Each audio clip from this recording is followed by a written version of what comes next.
All right, ladies and gentlemen, welcome back to the channel. Today, we're going to be talking about the Pittsburgh Steelers. And folks, who would have guessed that firing Matt Canada would result the immediate game afterwards, their first 400-yard performance since 2020? Well, actually, a lot of people thought that. So I know it's just one game, and I know they only scored 16 points. A lot of that was due to red zone inefficiency, but they had 421 total yards against the Cincinnati Bengals, who, even though they're without Joe Burrow didn't play on the defensive side. The Cincinnati Bengals still have an above average defensive squad.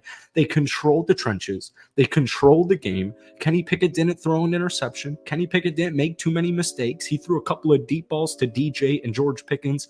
Pat Freiermuth is back, and after a extremely quiet last week, we saw him get back to the kind of, the Pat Freiermuth that we all knew and loved last season. 37-22 time of possession battle. It's a divisional game, folks, and I know that you're going up against a Cincinnati Joe Burrow-less team, but it's a divisional game, and they're going to play you hard, and it doesn't matter. I mean, folks, Cincinnati could be 0-12 yesterday, and the Pittsburgh Steelers could have been 12-0. It's a divisional game. They're just more difficult. It means a little bit more. Everybody's on edge, and yeah, it just simply means more. So I'm going to take a divisional win on the road.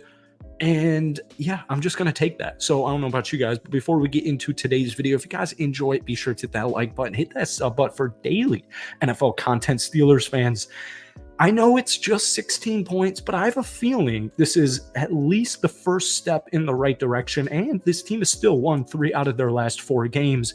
And just all things considered, as weird and as abysmal as their offense has been throughout the season, folks, they are 5th to last in total yards, and they are 4th to last in total points per game.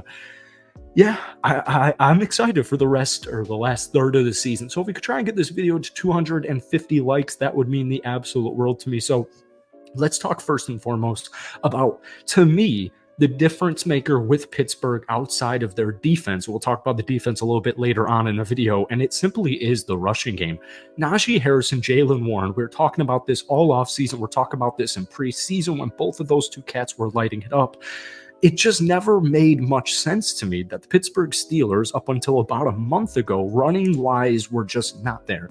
Najee Harris did not look like Najee Harris. I still kind of think he had an undisclosed injury. They weren't involving Jaylen Warren, and if you can't run the ball, well, then it just makes Kenny Pickett's job that much more difficult. Yesterday against the Cincinnati Bengals, this is now like the 4th straight game, it feels like, that we've seen this. Najee Harris, I mean, first off, he had a phenomenal game with the eyes, but he also had a phenomenal statistical game. 15 total carries for 99 yards and the touchdown.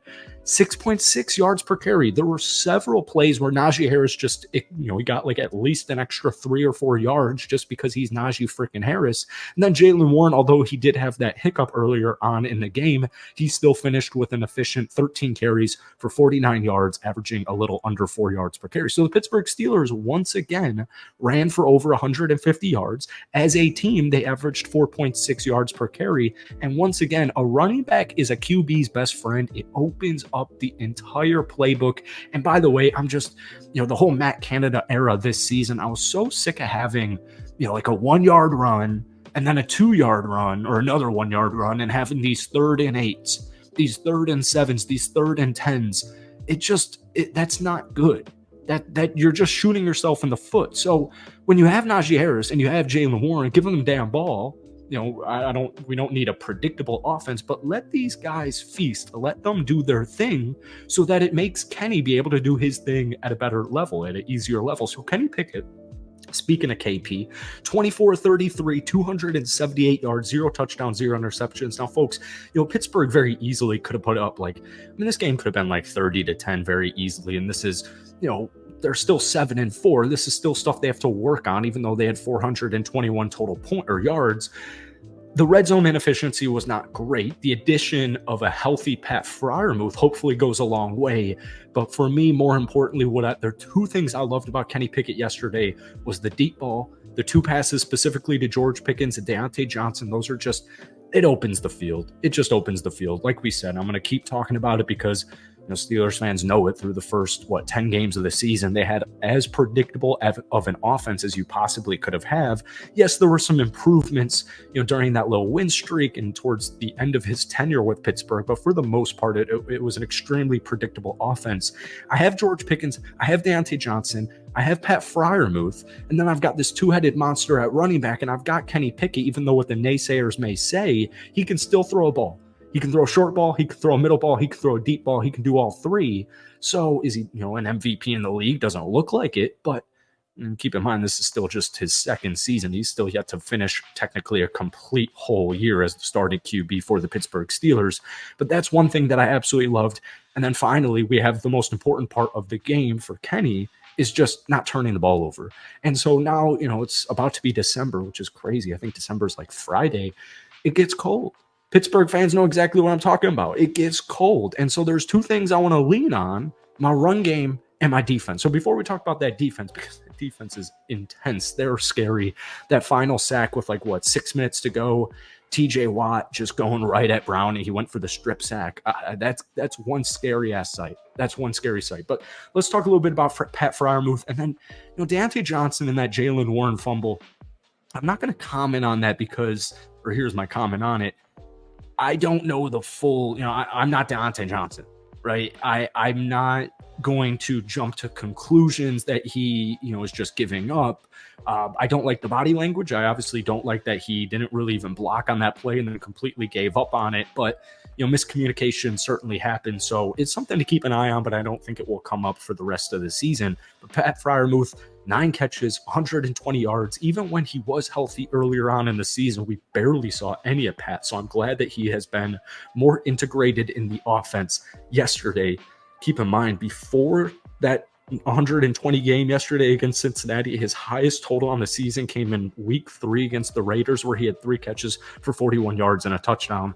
Pat Freiermuth's a guy who can easily have 750 reception yards for a tight end. He's an above average top 15 tight end in the league, but up until yesterday, he didn't really see the ball much. So I think people kind of forgot about that. So let's talk a little bit about the defense. Trenton Thompson with a beautiful interception. There were a lot of almost interceptions. I feel like what some naysayers could possibly say is, oh, you're going up against a backup quarterback. Well, I'll counter that with, yes, they went up against a backup quarterback who didn't do anything against them, and they won the football game. So what else are they supposed to do?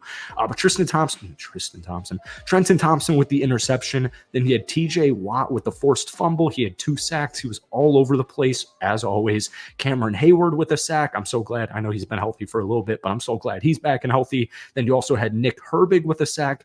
As a team, they had 4 total sacks.